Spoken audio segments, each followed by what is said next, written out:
Down to just 16 players at this year's Grand Slam of Darts after the group stages concluded on Tuesday evening. But who's going to come out on top in Wolverhampton? That's what we're here to try and work out today. Hello and welcome back to the Odds Now YouTube channel. It's me, Matt Hill, here with a mid-tournament update on the Grand Slam of Darts. So it's been a fantastic start to the tournament. Plenty of shocks, as we're used to seeing in this group stage, particularly with that chaotic short format. It's been first to 5 legs. We've already lost players such as world number 1 and world champion Luke Humphries.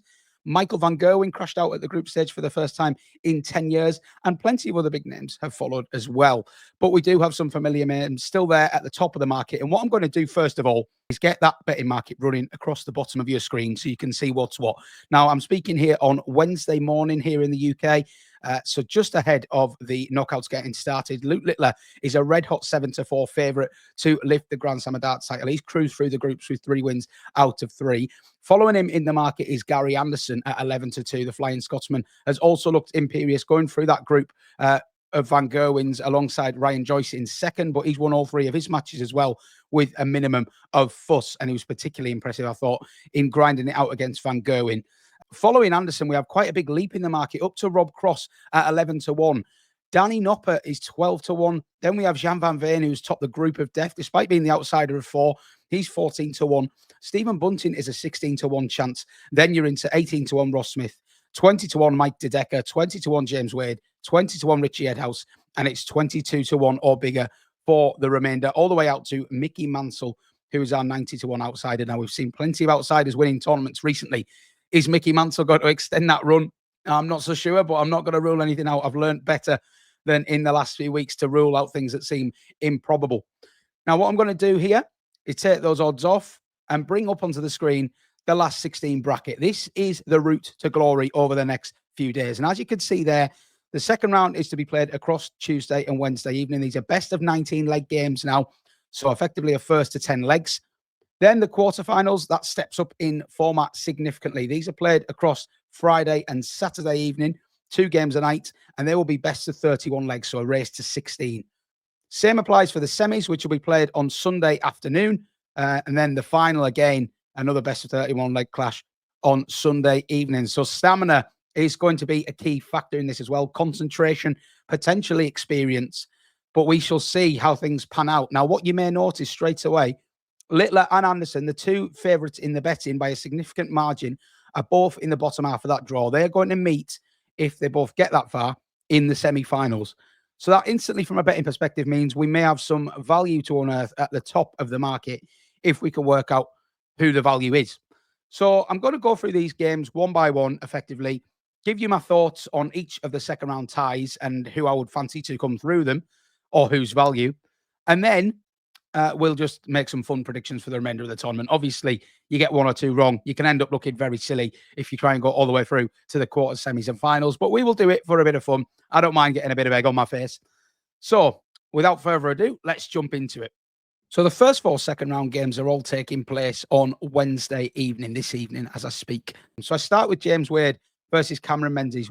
Wade is a 4-5 favourite here, with Cameron Menzies a 5-4 outsider. I find this game very difficult to predict, as the market suggests it is a close run affair. And I think a lot of it is going to be impacted by Cameron Menzies' mindset. But before we go into that, I will just say that these 2 have played 4 times this year, and Menzies has won 3 of them. One of them was extremely recent. It was at Players' Championship 29, and the Scot came out on top 6-2. It was quite a dominant victory. The other previous 3 meetings had all been very close in 2024, but Menzies was just too good for Wade on the day. So I think that 5-4 probably does make some appeal, because I think recent meetings do have quite a significant bearing on things, especially when it's a player who's as confidence-driven as Cammy Menzies. Now, he had a fantastic start to his group stage campaign, didn't he? He absolutely smashed it against Martin Schindler before suffering a 5-4 loss to Danny Noppert. He came into his final group stage game with everything in his own hands. However, he suffered a convincing 5-1 loss against Bergh Greaves. Bergh Greaves was already eliminated, but she played some of the best stuff we've seen her play. And Menzies' head, I think it's fair to say, did fall off a little bit, which he is very capable of doing. However, thanks to largely to Danny Noppert and Martin Schindler spurning several darts to qualify, Menzies has ended up sneaking through in second. I think he was just about good value for it, despite that collapse against Greaves. Menzies had already left the venue when he later found out that Noppert's win had indeed preserved his chances. And he even changed his profile picture on Facebook and Twitter to a picture of Danny Noppert. So clearly very grateful to the Dutchman for his help there. Now, I actually think if Menzies has got his head straight, this is a winnable game for him, because if you look at the first 9 averages of these two across the season, Cammy does have a few points spare on James, and his 180 hitting generally means he can outscore most players in the PDC. Now, Wadey's playing very well, but equally in these tournaments, he keeps seeming to throw in one stinker of a game, one game where he just doesn't hit the standards that he's been hitting previously. I really fancied him to go deep in the Grand Prix because of the format particularly and his form, but then he lost 3-0 to eventual winner Mike Dedeker, having looked really solid up until that point. Now, if Menzies fancies it, I still have him down as one of the best 8 players in the world this season. So if he's gone away and got his head right, I think the 5-4 appeals, and I actually think he could come through this game. So I won't be having a bet on it, but if I was making a prediction, it probably would be Menzies. Second game we're going to look at is Danny Noppert versus Mickey Mansell, and Noppert, unsurprisingly, a red-hot favourite for this one at 1-3 versus Mansell, who is 13-5, going through at the expense of Luke Humphries after winning his first 2 games of Group A against Roby John Rodriguez and James Wade. Now, that combined with Wade's shock victory over Humphries meant that the world champion was sent packing after just 2 games, and by the time Mansell came to play Humphries in his final game, he was already through, and Humphries was already out, which was an outcome that nobody could have particularly forecast, I don't think. Now, as a result, do we not look into that game that much because both players knew their fate and they were nothing riding on it? I'm not so sure, you know. I actually thought that Mansell looked like a man who was quite content with his work. He thought he'd kind of already exceeded expectations in getting through the group. And Humphries, to be fair, still wasn't at his vintage best, but made quite light work of Mansell, stuffed him 5-1.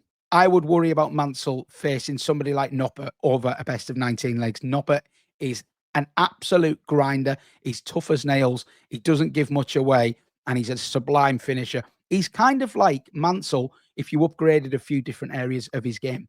I always felt Mansell was going to be dangerous in a first to 5 legs format, but I think doubling the amount of legs needed for a victory, it just plays into the hands of these stronger players. And when there is a slight golfing class and golfing consistency like we have between Noppert and Mansell, you generally have to favour the favourite to get through. So I think this one's quite clean cut, to be honest. Noppert 1-3 for a good reason. I expect him to progress. Martin Lukeman takes on Ross Smith in the next clash, and I actually think I would have been a backer of Lukeman at 6-4 if I hadn't seen such encouraging signs from Ross Smith in his last couple of games. In our pre-tournament preview, I actually said that I thought Ross Smith had a really disappointing year by his own standards, and I needed to see something from him. But I think he has shown me that, because after a disappointing opening night loss to Richie Edhouse, who, to be fair, played very, very well, I think he's been fantastic. He made light work of an out-of-form Dave Chisnell, and then he came into a win or bust match with Connor Scott, who would have fancied his chances. And after riding out a little bit of a nervy start, Smith ran away with it, and he was back at his rampant best by the end of that match.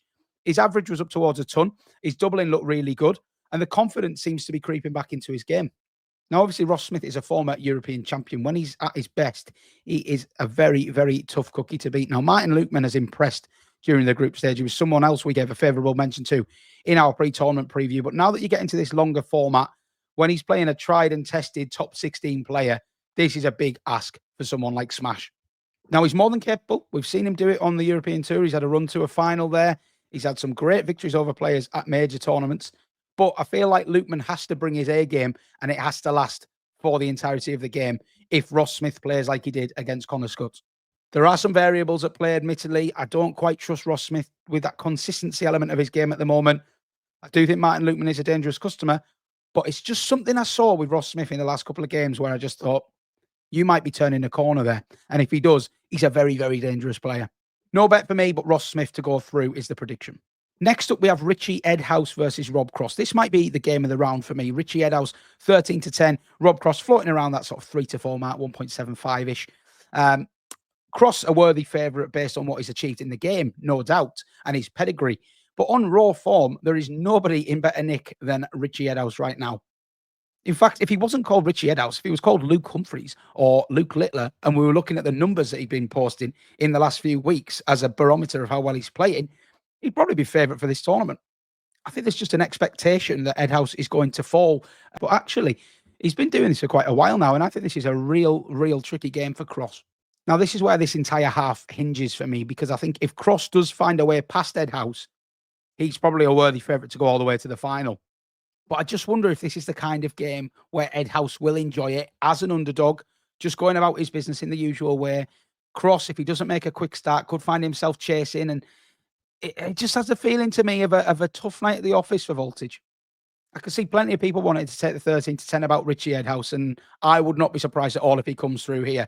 But like I say, whoever comes through will fancy their chances of going very deep in this half of the draw. Into the bottom half now then, and Jermain Watamina takes on Dimitri van den Bergh. Now, you would have been surprised to see Jermain Watamina a 4-5 favourite for this kind of game even a month ago, but obviously he's in fantastic form, had that run to the European Championship final last month where he was beaten by Edhouse quite convincingly, it should be said. But he showed that form is extended. He continued to play well in the Players' Championship events. He got himself through into the Grand Slam as a result of his European Championship run. And he's made it through what was a tough-looking group with a minimum of fuss, really. He beat Michael Smith and Mike De Decker for the loss of just 3 legs across the 2 matches. And then he took out a 1-4-8 to win his dead rubber against Mensah 5-4. So he's clearly in a great headspace, playing extremely well and full of confidence. And he is a kind of player that needs that confidence to thrive, because when it goes wrong, it can go badly wrong for Watamina. Dimitri van den Bergh came through in second in a group with Luke Littler. He didn't get anywhere near really threatening the nuke. I thought that was a game that could bother Littler because of the pace of play, but he dealt with it extremely well. And I don't think Dimitri really brought his best in that particular encounter. However, he made light work of both Keane Barry and Lawrence Ilagan, averaging 105 in his decisive game with Barry. So he's clearly not in the worst nick, is he? Just to declare my position for anyone who didn't watch our Grand Slam of Darts preview, I did back Dimitri outright at 66-1, just because I thought he would come through this group potentially in second and have a game like this. He's still 40-1 in the outright market, and I think that's because he would probably play a Littler in the quarterfinals. But I really do give him a fighting chance here against Watamina. I think Watamina at 4-5 is far too short, to be honest.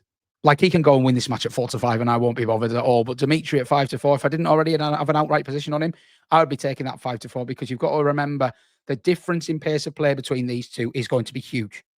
I don't think it's a coincidence that Watamina enjoyed convincing wins over Mike De Decker and Michael Smith, 2 of the quickest players on the circuit, just like he is.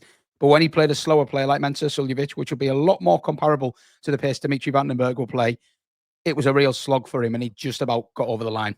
Now, I have full respect for how well he's playing, but I do think as well Dimitri is playing a little bit better than he's been given credit for in this market. And I think at 5-4, the Belgian, who is a major winner, lest we forget, is a bet. Talking of Belgium's, Mike De Decker will be the first man tasked with trying to rid of the tournament favourite in this knockout phase. Luke Littler is 1-4 to beat the World Grand Prix champion. And wow, that is so short, isn't it? I mean, you could argue with good reason. Littler has been phenomenal so far in this tournament. All averages well north of 100 in his 3 games. Not looked in any danger whatsoever. Looks like he's enjoying himself up on that Wolverhampton stage. However, I've got to say, this feels a little bit disrespectful to Mike De Decker, who is in fantastic nick himself. He absolutely dismantled Michael Smith 5-0 to seal his progression through the groups. And he won the World Grand Prix as recently as the back end of September. I don't think De Decker is the kind of player to wilt at the prospect of playing Littler. I actually think he'll raise his game for the occasion. This is another contender for game of the round with me alongside Cross versus Edhouse. I'm expecting fireworks here. I do have to say, I probably see Littler coming out on top, but I think this will be a close game. I think it'll be an entertaining game. And I think that the disparity in the odds is probably a little bit too big. Expect a little bit of money for De Decker nearer the off, I would say. Now, the second favourite in the tournament is Gary Anderson, and he takes on Stephen Bunton, who sealed his progress last night with a dogged victory over Josh Rock, coming out of that group of death at the expense of Rock and Vessel Nyman, who was one of my outright fancies. Just a quick word for Vessel. Averages of 105, 106 and 111, and he didn't win a game. Definitely a name to take out this tournament. As I've seen, he's blue on odds checker for the World Championship this morning, all with good reason, I suppose. But yeah, Stephen Bunton, fair play to him. Experience told, he got the job done, and he now set up a pulsating clash with Gary Anderson, who has looked in phenomenal nick. That opening night victory over Ryan Joyce is still fresh in the memory, isn't it? About 110 average from Anderson, and he was really pouring it on in that one. His game against Michael van Gerwen was a little bit more cagey, as we should maybe expect from 2 old foes, but again, found a way to win it. He was against the throw in the decider, and he broke van Gerwen with a really solid leg. I think this game suits Anderson to a T in terms of pace, and probably Bunton too, to be fair. So it should be a high-quality affair. But I just think Anderson is in slightly better nick, and that is quite some saying, considering Bunton made 4 Pro Tour finals recently. But yeah, I just think Anderson's looking like the old Gary, isn't he? And if you had any worries about him, it might be about age or stamina. But I actually think he wants this Grand Slam title so much. He's so fired up for this tournament, and he'll relish this game with Stephen. He's first on as well on Thursday night. And I think that is really helpful for someone of Gary's age and at this stage of his career, knowing when he's on, not having to wait around. He can get his prep absolutely spot on. And I think he'll come out flying. So yeah, back in Anderson to go through there. Now, the final last 16 game to cover is Jan van Veen versus Ryan Joyce. I will just declare my position on Joyce. I backed him outright at 175 to 1 before last night's game against Michael van Gerwen because I thought he had a good chance of knocking van Gerwen out. Now, I'm not encouraging anyone to back Joyce at the 40 to 1 that he now is. I just thought it was too big at the time. So we'll see how that goes. I saw it as a little bit of a flyer, and it's proven to be so. So from my bank balance perspective, I would like Joyce to come through this, but it's going to be tough, isn't it? Van Veen in at a 1.7 favourite at the time of speaking. Joyce out at 11 to 8. And I think that is probably about right, given off what we've seen from both players. If the Dutchman can't take confidence from his group stage efforts, well, nothing will give him confidence because he has been sublime, really. He's got well-earned victories over Stephen Bunton, Josh Rock and Vessel Nyman. He's had to dodge some bullets at times, but his general standard of play has been fantastic. Now he's got to answer one of the next questions that we've got around him, which is, can he take that next step and go really, really deep in a major? I know he's been a semi-finalist before, but you want to see him do that with consistency now, given the talent he has. Too often this year, Van Veen has gone out in the early knockout stages of big events, and he's often bumped into opponents playing really well. But you have to find a way of winning those games, especially when you have the talent he does. It's a matter of if not when he wins major titles for me, but this will be another real acid test against one of the best match players around in Joyce, I think. There's a reason they call him relentless. He's just such a steady, consistent scorer. He very rarely goes with a trebleless visit, and he's very, very accomplished on the outer ring, and that is a devastating combination over a long-form match. Coming into this one off the back of knocking out Van Gerwen, which was just done in typical unassuming Joyce fashion, I think he'll be full of confidence. I think he'll quietly fancy it, and he won't mind Van Veen being the favourite. All in all, a very difficult one to predict. I'm not going to have a bet here because of my position on Joyce, but I am going to enjoy watching this one. Now, here are my predictions for the last 16 clashes. So, yeah, I've got Cameron Menzies edging out James Wade. He'll take on Danny Noppert, who I think will make fairly light work of Mickey Mansell. I've gone for Ross Smith against Martin Lukeman because I like what I've seen from Ross Smith in the last couple of outings. And I think Richie Edhouse might just sneak it against Rob Cross. But I am going to caveat here that if you back Cross and he gets through that Edhouse game, he must have a great chance of going all the way to the final. That's a 50-50 game for me. As mentioned, I think Dimitri Vandenberg can get the better of Wata and maybe unsettle him with the rhythm and the pace of the game. And I think Luke Littler will just have too much for Mike Dedeker, but I think that'll be a cracking match. Then I'm going for Gary Anderson to have too much quality for Stephen Bunton. And I've let my head rule my heart a bit. Even though I've got an outright bet on Joyce, I think Van Veen might just get the better of him. Now, obviously, at this point, I am just putting caution to the wind here, but I'm going to have a go at naming the semi-finalists and the finalists. Okay, so I've gone for Danny Noppert to get the better of Cammy Menzies. Obviously, these two already met at the group stage, and yeah, Menzies came up short against the Dutchman. Noppert obviously helped Menzies get through to this stage as well, but I just think Noppert has that extra composure in the key moments, which might just over that long format would maybe get him over the line there. And then there'll be some eyebrows raised at this one. I've gone for Ross Smith to beat Richie Edhouse. Now, given all I just said about Edhouse being in such phenomenal form, but I feel like, again, it's all about styles make fights here. And I feel like that is a kind of game where Ross Smith, with his tail up again, if he does get as far as the quarterfinals, he'll relish that challenge against an informed player. And I think that, again, experience could maybe win the day here. Smith will have played more best of 31 leg encounters than Edhouse. And I think that would maybe just see him through in what would be another high-quality encounter. Now, at the bottom half, I've let my heart run away with my head potentially here. I've got the two dream semi-finalists there, haven't I? And Littler and Anderson. So again, we all want to see. And I do think there's a very real chance of it happening. Littler again with Vandenberg. He made light work of him in the group, but Vandenberg over a longer format. Could he be dangerous for Littler? I think he could. But I think if Littler takes care of Mike Dedeker, he's probably going to be another 2+ average. He'll continue that on, which he's so good at doing. And we really would need to see something more like peak Dimitri, which we've probably not seen for a few months. So I've got Littler going through there. And then Gary Anderson against Jan van Veen. That game would have a ton of potential as well, wouldn't it? Van Veen has got the better of Anderson previously. But I think Gary's class would probably tell in this encounter, and they could set up that dream semi-final. I'm asking for trouble trying to do this so far out, but these are my predicted finalists. So I've gone for a Ross Smith versus Gary Anderson final. And again, this is all could look very silly, but the reason I want to be with Ross Smith here is because I think he is a confidence player. I think that confidence has drained from him a little bit in recent months. But if he's got it back and he gets in a good flow and the long legs format and the 180s are flying, I think he could go really, really deep here. And Anderson, again, maybe that's heart ruling head a little bit here, but he wants this Grand Slam title so much. I do worry a little bit about stamina, but I think that would more affect him in the final than the semi-final. He'd be well prepped for his afternoon game. I think he would relish being an underdog against Littler. Probably his last chance to go toe-to-toe with somebody like Littler in such a big match. I mean, you never say never, but obviously Anderson is at the twilight of his career. Littler is the new dominant force in dart, or soon to be. So yeah, it's like an all-star matchup, and it could be an all-time classic, which I think Anderson would just relish. And who would win that final? Well, yeah, I'd probably have to go Anderson, wouldn't I? But maybe I'm just getting a little bit romantic here. But he is 11-2 in the outright betting for good reason. And I do think that's a fair price about his chances. So with all that analysis done, I thought I would just offer up some outright bets for somebody looking to get involved in the tournament at this knockout stage, who maybe hasn't got any open positions or hasn't had a bet in the group stage. Like I say, a solid bet on Gary Anderson to win the Grand Slam of Darts. I do think he'll make it to the semi-finals where he'll face Littler. And I think the disparity in price between the pair, I mean, Littler is a shot of 6-4 in places here. I think him and Gary Anderson is close to a coin toss in their current form, especially over the long format, which Anderson is an absolute master of course. I'm also putting up each way bets on Danny Noppert and Ross Smith at 12-1 and 18-1, respectively. I think they have a fantastic chance of coming through their respective mini sections and maybe meeting in the semi-finals.